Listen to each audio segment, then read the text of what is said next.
Salut, bonjour à toi, j'espère que tu vas bien. Alors le sujet d'aujourd'hui ce sera le ramadan. Comment est-ce qu'on peut gérer le ramadan aujourd'hui en 2020 pour prévenir la perte de masse musculaire et aussi probablement perdre aussi du gras finalement et pouvoir maintenir un bon physique et maintenir les résultats qu'on a peut-être obtenus pendant l'année. Donc évidemment cette vidéo ne s'adresse qu'aux personnes qui font le ramadan. À part si évidemment il y aurait des personnes qui seraient intéressées par peut-être le tester ou qui seraient aussi peut-être intéressées par le jeûne intermittent. Donc on va un peu s'attarder aussi sur le jeûne intermittent justement. Donc aujourd'hui je vais te donner 6 conseils, je suis en train de lire sur mon ordi parce que j'ai pris deux notes. Donc 6 conseils pour bien gérer le ramadan. Aujourd'hui on est le 12 avril et donc je pense que le ramadan sera dans 10 à 12 jours. Et donc là on est à J-10 et donc je te conseille de commencer à pratiquer le jeûne intermittent dès maintenant. Euh, non pas pour des raisons de productivité ou d'optimisation de productivité ou pour des raisons de perte de gras, mais tout simplement pour commencer à habituer ton corps, habituer ton rythme, habituer ton métabolisme, habituer peut-être tes fluctuations d'appétit, habituer tes fluctuations d'énergie à justement retarder le petit déjeuner au maximum et retarder aussi le déjeuner par la même occasion. Euh, ne cherche pas à pratiquer genre le 16 par 8 ou un truc comme ça, dans le sens où tu vas jeûner 16 heures et avoir juste une fenêtre de 8 heures pour manger, surtout si tu n'as jamais fait de jeûne intermittent. Moi je te conseille sur les 10 prochains jours, et comme on dit, ease into it. Fais-le de manière progressive. Peut-être aujourd'hui, tu te réveilles, là il est 8h30, voilà, tu te réveilles aux alentours de 8h, normalement tu prends un petit déjeuner, aujourd'hui tu le prends pas, et peut-être ton premier repas, tu le prends aux alentours de midi. Et voilà, tu te laisses de midi à 22h pour manger tous tes repas, et puis peut-être le lendemain, tu le repousses à 12h30, après 13h, après peut-être 13h30. Le conseil que je peux te donner du coup, c'est de continuer à boire beaucoup d'eau. Donc là, j'ai une bouteille d'eau et j'ai aussi un café sans sucre. Euh, donc là, il n'y a pas de calories, mais ça va quand même t'aider à rester hydraté et à vaincre la faim. Donc ça va te donner une bonne. On va dire, ça va te donner une bonne. Bon, là aujourd'hui, on est en confinement et nous, depuis le début du confinement, enfin personnellement, je m'entraîne dès que je me réveille. Mais à partir d'aujourd'hui, je vais commencer à éviter de faire ça. Et je vais commencer à retarder mon entraînement jusqu'en début de soirée. Comme ça, je commence dès maintenant à prendre l'habitude de m'entraîner plus tard dans la journée. Et donner aussi à mon corps la chance Donc pendant le ramadan. Pendant le ramadan, quels sont les conseils que je peux te donner pour pouvoir maintenir plus de masse musculaire et perdre un peu de gras aussi si c'est possible. Donc le premier conseil déjà, c'est de rester en maintenance. Tu verras, de toute façon, si tu vas sur mon IGTV, tu verras qu'il y a deux vidéos. Il y a une vidéo qui s'appelle Combien manger. Il y a une seconde vidéo qui s'appelle Comment répartir ses macros. Comment répartir ses calories. Donc regarde ces deux vidéos pour pouvoir comprendre déjà qu'est-ce qu'une maintenance, comment est-ce que tu peux calculer ta maintenance et comment est-ce que tu peux répartir ta maintenance en calories. Donc une fois que tu auras regardé ces deux vidéos, tu sauras combien tu dois manger pour être à maintenance. Pourquoi je te conseille d'être à maintenance? Parce que le ramadan, c'est le moment évidemment où on risque de perdre le plus de masse musculaire vu la longueur du jeûne et aussi vu le fait qu'on est aussi privé d'eau. Donc là, il y a un risque de perdre de la masse musculaire. D'autant plus que là, on est en confinement. Donc pour la majorité d'entre nous, il n'y a pas accès à la salle de sport. Donc on n'a pas forcément accès à la salle de sport. Et donc c'est un peu compliqué de maintenir un entraînement intensif et de maintenir déjà la force qu'on a et de maintenir une surcharge progressive. Donc et un volume d'entraînement intéressant. Et donc aujourd'hui, je te conseille de rester en maintenance. Surtout, ce qu'il faut pas faire, c'est de chercher à aller en surplus calorique. Euh, du coup, de faire une prise de masse pendant le ramadan. Ça n'a pas forcément beaucoup de sens parce que déjà tu avais toute l'année pour faire une prise de masse. Pourquoi tu vas attendre Ramadan? Là, au moment où tu as le peu de temps pour manger. Et c'est pas juste le peu de temps pour manger, c'est que finalement ça n'a pas de sens.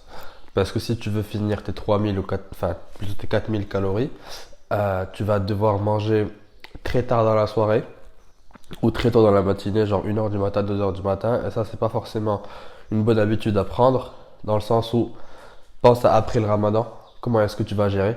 Et si tu commences à prendre l'habitude de manger beaucoup trop tard, genre 1 heure, 2 heures, avoir des collations à 1 heure, 2 heures du matin, ça va être très difficile de s'en débarrasser après le ramadan. Donc déjà, ton sommeil il sera décalé et ta nutrition sera totalement décalée, puis c'est une mauvaise habitude à prendre.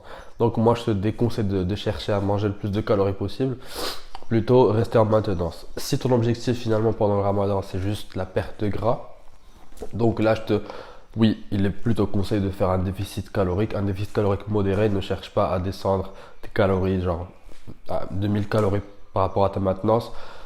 Baisse ta maintenance de 10 à 15% et puis tu seras déjà très très très bien. Donc par rapport à l'entraînement, et ça c'est en corrélation avec le deuxième conseil que j'ai donné, par rapport à l'entraînement, il faut attendre la rupture du jeûne pour s'entraîner, que ce soit muscu ou cardio. De toutes les manières, faire du cardio à jeun ne brûle pas plus de calories. Faire du cardio à jeun ne brûle pas plus de gras. Et faire du cardio à jeun ne va pas accélérer le métabolisme. Donc, plutôt faire du cardio à jeun, surtout en fin de journée, avec zéro hydratation, avec zéro, enfin pas zéro, mais genre avec un stock en minéraux très bas. C'est vraiment une très mauvaise idée. Euh, que ce soit pour tes articulations, pour tes muscles, pour ton système nerveux, pour tes hormones et également pour tes reins. C'est vraiment une mauvaise idée de faire du cardio, surtout pas à haute intensité avant la rupture du jeûne. Donc moi je te conseille d'attendre la rupture du jeûne, de prendre un peu de glucides, genre des dattes, de boire surtout beaucoup d'eau et d'aller faire ton cardio ou ta séance muscu. Donc ça c'est le conseil, vraiment j'insiste dessus, vraiment, vraiment. Ne pas s'entraîner avant la rupture du jeûne, à part si c'est vraiment quelque chose de très léger, genre une séance abdos, je sais pas, 30 minutes de marche, des trucs comme ça, mais pas de cardio. Faut pas s'affoler avant la rupture du jeûne.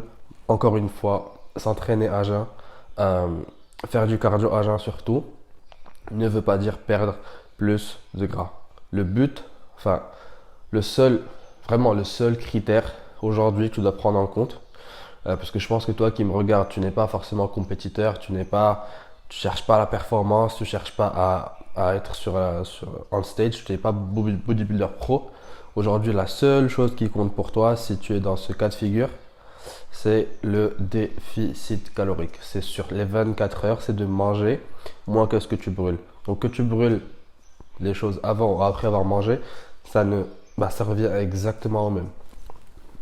Donc voilà. Alors, je regarde mes notes. Ok, cinquième conseil, c'est l'hydratation. Surtout là, bon, il commence déjà à faire un peu plus chaud, en France en tout cas. Euh, et puis, bah, j'imagine que ce mois-ci il fera un peu chaud, donc restez bien hydraté, que ce soit après la rupture du jeûne ou avant le début du jeûne. Donc entre le coucher et le lever de soleil, restez bien hydraté. Moi en général je vise 3 à 4 litres d'eau, sans compter l'eau que je peux boire pendant l'entraînement. Euh, donc voilà, l'eau c'est très très important aujourd'hui. Et puis je te conseille du coup de garder un œil sur ton hydratation. D'autant plus que l'hydratation va pouvoir t'aider avec la faim. Donc boire beaucoup d'eau ça peut aider avec l'appétit. Et le sixième conseil concerne les compléments alimentaires. Quels sont les compléments alimentaires à consommer pendant le ramadan ou à privilégier? Bon, je sais pas si tu me suis depuis longtemps, et j'en parle pas beaucoup, c'est parce que j'en prends pas, ou très peu. Je prends que très peu de compléments alimentaires. En général, je prends de la vitamine C. Je prends aujourd'hui, avec le coronavirus, je prends de la vitamine C tous les jours. Je prends de la whey, ça c'est en général.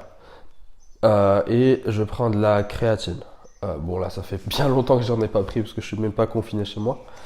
Donc j'ai pas accès à la créatine. Donc déjà pendant le ramadan je te conseille de ne pas prendre la créatine. Juste parce qu'on boit pas d'eau pendant la journée. Et puis par rapport aux compléments alimentaires, le premier déjà que je te conseille c'est de prendre un complexe de vitamines. Donc on sait très bien pourquoi on fait prendre un complexe de vitamines. Aussi bien faire attention à ces minéraux. Je te déconseillerais de couper le sel par exemple pendant le ramadan. Faut pas couper le sel, faut bien garder un œil sur ces minéraux. Donc boire beaucoup et garder un apport en minéraux c'est très important. Donc ajouter un complexe de vitamines. Et aussi ce que je peux conseiller, c'est aussi de la whey. Donc prendre de la whey parce qu'en général pendant le ramadan, on aura du mal à finir son apport protéique quotidien. Chose qui est importante évidemment pour pouvoir maintenir un minimum de masse musculaire. Donc de la whey protéine, un complexe de multivitamines et de minéraux. Et voilà, c'est tout ce que je peux conseiller moi comme complément alimentaire. Je vois pas trop l'avantage. De toute façon, j'ai toujours été contre les BCA. Si tu finis si tu finis ton apport calorique et ton apport protéique de la journée, je vois pas pourquoi tu prendrais des acides aminés en plus, vu que les protéines c'est des acides aminés, c'est des acides aminés finalement. Je vais prendre des oméga 3 bien sûr. Euh, ouais. Sinon, il n'y a pas forcément d'autres. Et puis aussi peut-être qu'il y en a qui privilégient la caséine avant d'aller se coucher, parce que c'est une protéine à digestion lente, donc ça peut aider avec un apport un peu plus, un apport régulier, au moins les premières heures de jeûne, un apport régulier de protéines. Donc ça aussi, la caséine, ça peut être intéressant, mais bon, il faut pas trop se prendre la tête. Complexe de vitamines et de la whey protéine, manger à maintenance, s'entraîner après la rupture de jeûne, et puis ne pas chercher à faire du cardio, à s'affoler avant la rupture du jeûne. Puis bon ramadan à tout le monde, salama, et puis on se redit à très vite dans la prochaine vidéo. Ciao ciao.